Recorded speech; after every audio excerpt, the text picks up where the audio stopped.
मैं एक बात बहुत क्लियरली कहना चाहता हूं। दुनिया में दो तरह के लोग होते हैं। एक, जो हमेशा सोचते हैं, लोग मुझे सीरियसली क्यों नहीं लेते? और दूसरे, जो जानते हैं कि इंसान का दिमाग कैसे काम करता है। आज मैं तुम्हें उन 7 साइकोलॉजिकल हैक्स के बारे में बताऊंगा, जो दूसरे टाइप के लोग यूज करते हैं। ऑफिस में, कॉलेज में, किसी भी कन्वर्सेशन में। ये मैनिपुलेशन नहीं है। ये है ह्यूमन साइकोलॉजी की सच्चाई। और जो इसे जानता है, वो हर रूम में पावरफुल होता है। तो ध्यान से सुनो। Hack number 1, mirroring. उनकी ही भाषा उनके खिलाफ यूज करो। जब तुम किसी से बात करो, उनकी बॉडी लैंग्वेज, उनकी स्पीड, उनका टोन, सब कॉपी करो। एफबीआई के होस्टेज नेगोशिएटर्स यही करते हैं। अगर सामने वाला धीरे बोलता है, तुम भी स्लो हो जाओ। अगर वो फॉरवर्ड लीन करे, तुम भी थोड़ा आगे झुको। इसे मिररिंग कहते हैं। और इसका रिजल्ट, कॉलेज में तुम्हारा प्रोफेसर जो हमेशा सीरियस रहता है, अगर तुम उसकी deliberate, measured speaking style mirror करो, वो तुम्हें ऑटोमेटिकली ज्यादा मैच्योर और ट्रस्टवर्थी मानने लगेगा। क्यों? क्योंकि ब्रेन को लगता है, ये मेरे जैसा है तो ये सेफ है। और जहां ट्रस्ट है, वहां इन्फ्लुएंस है। Hack number 2, strategic silence. सबसे अंडररेटेड वेपन। नर्वस लोग साइलेंस से डरते हैं। वो गैप भरने के लिए कुछ भी बोलते रहते हैं, और इसी में वो अपनी पावर खो देते हैं। पावरफुल लोग साइलेंस को वेपन की तरह यूज करते हैं। कोई तुमसे ऑफिस में सवाल पूछे, तुरंत जवाब मत दो। 2 सेकंड रुको, सोचो, फिर बोलो। सामने वाले को लगेगा, इस इंसान के शब्दों में वेट है। और नेगोशिएशन में, जब कोई तुम्हें ऑफर दे और तुम बस चुप रह जाओ, वो अनकंफर्टेबल होकर खुद अपना ऑफर बेटर करने लगेगा। साइलेंस एक प्रेशर टूल है, लेकिन ज्यादातर लोग इसे कभी यूज ही नहीं करते। Hack number 3, anchoring. पहली बात दिमाग में छप जाती है। साइकोलॉजिकल रिसर्च कहती है, इंसान का ब्रेन पहली इंफॉर्मेशन को सबसे ज्यादा वेट देता है। इसे एंकरिंग इफेक्ट कहते हैं। इसे कैसे यूज करें? सैलरी नेगोशिएशन में पहले हायर नंबर बोलो। अगर तुम्हें 40,000 चाहिए, तो 55,000 से शुरू करो। नेगोशिएशन उसी एंकर के आसपास होगी, और तुम्हें वो मिलेगा जो तुम एक्चुअली चाहते थे। कॉलेज में ग्रुप डिस्कशन हो, पहले तुम बोलो, स्ट्रॉन्ग पॉइंट रखो। जो डिस्कशन को फ्रेम करता है, वो डिस्कशन को लीड करता है। जो पहले एंकर डालता है, वो कॉन्वर्सेशन कंट्रोल करता है। Hack number 4, the Ben Franklin effect. दुश्मन को दोस्त बनाने का फॉर्मूला। कोई तुम्हें लाइक नहीं करता, उसे एक छोटा सा फेवर मांगो।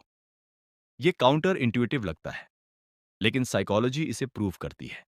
जब कोई तुम्हारे लिए कुछ करता है, उसका ब्रेन ऑटोमेटिकली रैशनलाइज करता है, मैंने इसके लिए कुछ किया, मतलब मुझे ये पसंद है। इसे कॉग्निटिव डिसोनेंस कहते हैं। ऑफिस में कोई कॉलीग तुम्हें इग्नोर करे, उससे कहो, यार, इस टॉपिक पर तुम्हारी नॉलेज अच्छी है, क्या थोड़ी हेल्प मिल सकती है? वो हेल्प करेगा, और हेल्प करने के बाद वो तुम्हारा दुश्मन नहीं रहेगा। बेंजामिन फ्रैंकलिन ने यही टेक्निक अपने पॉलिटिकल राइवल पर यूज की थी, और वो राइवल उनका सबसे बड़ा सपोर्टर बन गया। Hack number 5, door in the face. पहले बड़ा मांगो। किसी से कुछ चाहिए हो, तो पहले उससे बहुत बड़ी चीज मांगो, वो मना करेगा। फिर अपनी असली और छोटी बात रखो, वो हां कर देगा। क्यों?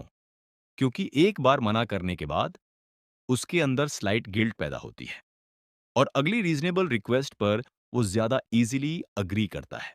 अगर बॉस से 3 दिन की लीव चाहिए, पहले एक हफ्ते मांगो। सर, नेक्स्ट वीक मुझे पूरा वीक चाहिए। सर मना करेंगे। फिर बोलो, ओके सर, कम से कम 3 दिन मिलेंगे। 3 दिन मिल जाएंगे। साइकोलॉजी को काम करने दो। हैक नंबर 6, रीफ्रेमिंग। हर सिचुएशन का एंगल बदलो। जो इंसान सिचुएशन को फ्रेम करता है, वो सिचुएशन को कंट्रोल करता है। यही है रिफ्रेमिंग। ऑफिस में गलती हो जाए, मत बोलो, सॉरी, मुझसे एरर हो गया। बोलो, गुड कैच। इसी से हम बेटर सॉल्यूशन की तरफ जाएंगे। सेम मिस्टेक, लेकिन दूसरा फ्रेम। पहले में तुम वीक लगते हो, दूसरे में तुम सॉल्यूशन ओरिएंटेड लगते हो। ऑफिस में कोई तुम्हारे आइडिया को रिजेक्ट करे, मत बोलो, ओके ठीक है। बोलो, इंटरेस्टिंग पर्सपेक्टिव। तो तुम इसे किस डायरेक्शन में ले जाना चाहोगे? तुमने आर्ग्यूमेंट नहीं किया, लेकिन तुमने कंट्रोल वापस ले लिया। Hack number 7, the power of because. एक शब्द जो हाँ करवा देता है। हार्वर्ड की साइकोलॉजिस्ट एलन लैंगर ने एक स्टडी की। लोगों से फोटोकॉपी मशीन पर लाइन में आगे जाने की रिक्वेस्ट की गई।